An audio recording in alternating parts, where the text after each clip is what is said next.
வணக்கம் நண்பர்களே, நான் Manikandan. This is Mani travels with hope. இது மாதிரி தொடர்ந்து பல வீடியோக்கள் வரப்போகுது. அதுக்கு நீங்கள் செய்ய வேண்டியது எல்லாம் நம்ம சேனலை சப்ஸ்கிரைப் பண்ணி ஆதரவு கொடுக்க வேண்டியது மட்டும்தான். இன்றைக்கி இந்த வீடியோவில் நம்ம பார்க்க போகிற விஷயம் என்ன அப்படின்னா, கோயம்புத்தூர் அப்படிங்கிறது ரொம்ப முக்கியமான நகரம்.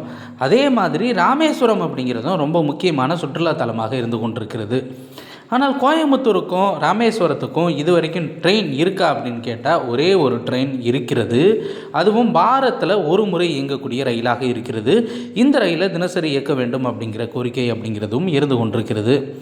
ட்ரெயின் நம்பர் 16618 அப்படிங்கிற நம்பரில் ஒவ்வொரு செவ்வாய்க்கிழமையுமே ஈவினிங் 7:45 மணிக்கு கோயம்புத்தூர்லேருந்து கிளம்பக்கூடிய இந்த ரயிலானது கோயம்புத்தூர், திருப்பூர், ஈரோடு, கரூர், திருச்சிராப்பள்ளி வழியாக புதுக்கோட்டை, காரைக்குடி போய் அங்கேருந்து மானாமதுரை வழியாக ராமேஸ்வரத்திற்கு போய் சேரக்கூடிய நேரம் அப்படின்னு பார்த்தோம் அப்படின்னா மறுநாள் காலையில் 5:45 மணிக்கு போய் சேரணும். இப்போது பாம்பன் பாலம் திறக்கப்படாத காரணத்தினால மண்டபம் வரைக்கும் இந்த ரயிலானது இயக்கப்பட்டு கொண்டு இருக்கிறது. அதே மாதிரி ரிட்டன் டைரக்ஷனில் ட்ரெயின் நம்பர் 16617 அப்படிங்கிற நம்பரில் ஒவ்வொரு புதன்கிழமையுமே இந்த ரயிலானது ராமேஸ்வரத்திலிருந்து புறப்பட வேண்டும். ஈவினிங் 7:30 மணிக்கு கிளம்பி மறுநாள் காலையில் 6:30 மணிக்கு. வரக்கூடிய நேரத்தை விடவும் போகக்கூடிய நேரம் அப்படிங்கிறது ரொம்பவும் அதிகமாக இருக்கக்கூடிய ஒரு நிலை.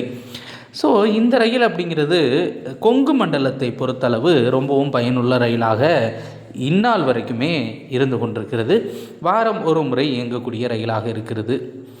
ஆனால் என்ன ஒரு பெரிய வித்தியாசம் அப்படின்னா, அமிர்தா எக்ஸ்பிரஸ் ரயிலானது ராமேஸ்வரம் வரைக்கும் நீட்டிக்கப்பட இருக்கிறது. இந்த ரயில் கோயம்புத்தூருக்கு வராது, பாலக்காடு, பொள்ளாச்சி வழியாக இயக்கப்படும்.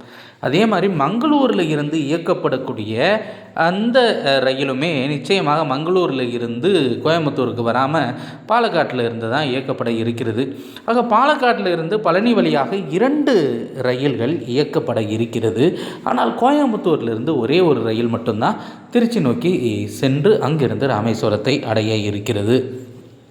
பொதுமக்களினுடைய நீண்ட நாள் கோரிக்கை என்ன அப்படின்னா, கோயம்புத்தூரிலிருந்து ராமேஸ்வரத்திற்கு ஒரு ரயில் வேண்டும், அதுவும் நிரந்தர ரயிலாக வேண்டும்.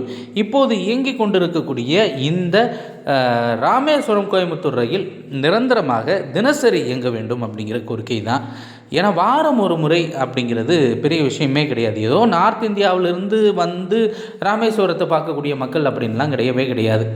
இப்போது கோயம்புத்தூர், திருப்பூர், ஈரோடு, கரூர் இந்த பகுதியிலிருந்து தினசரி ராமேஸ்வரத்திற்கு மக்கள் சென்று கொண்டு தான் இருந்து கொண்டிருக்கிறார்கள். அப்படி இருக்கக்கூடிய சூழ்நிலையில் இந்த ரயிலை நிரந்தரமாக இயக்கினா நல்லா தானே இருக்கும். அதுதான் அவர்களுடைய கோரிக்கை. அவர்களுடைய கோரிக்கை மட்டும் இல்லை, நம்முடைய கோரிக்கையும் அதுதான் வைங்களேன். ஏப்ரல் மாதத்தில் நிச்சயமாக இந்த ட்ரெயினில் நம்ம ட்ராவல் பண்ணுறதுக்கான முயற்சி அப்படிங்கிறத மேற்கொள்ள போகிறோம். இப்படி இருக்கக்கூடிய சூழ்நிலையில் இந்த ரயில் நிரந்தரமாக்கப்பட வேண்டும், அதுவும் தினசரி இயக்கப்பட வேண்டும். இப்போது நிரந்தரமாக தான் வாரம் ஒரு முறை செவ்வாய்க்கிழமை கோயம்புத்தூர்லேருந்து கிளம்பி புதன்கிழமை காலையில் ராமேஸ்வரம் போகுது. இந்த ரயில் நிரந்தரமாக்கப்பட வேண்டும்.